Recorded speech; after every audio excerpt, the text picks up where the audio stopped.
Кадровое обеспечение сельских учреждений культуры в Коми сегодня оставляет желать лучшего. Об этом, ссылаясь на цифры, заявили в региональном госсовете. На заседании обсуждался вопрос развития культуры на селе, и выяснилось, что молодых специалистов там катастрофически не хватает.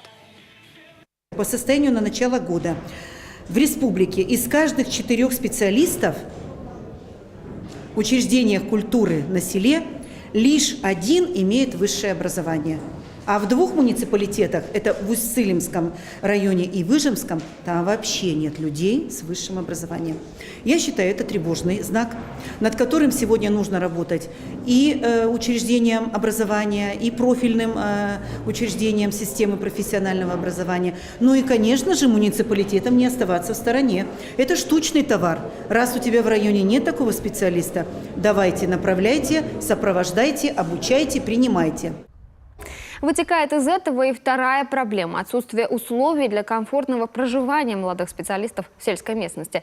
Здесь была бы, кстати, единовременная денежная выплата для обустройства на новом месте. Ее парламентарии предложили выплачивать каждому выпускнику, который заключит трудовой договор с учреждением культуры на срок более 5 лет. И еще одно возможное решение кадровой проблемы – подготовка универсальных специалистов. Когда, допустим, один работник владеет навыками и библиотекаря, и экскурсовода, и культуролога. Список направлений деятельности сельского учреждения культуры в таком случае стал бы куда шире.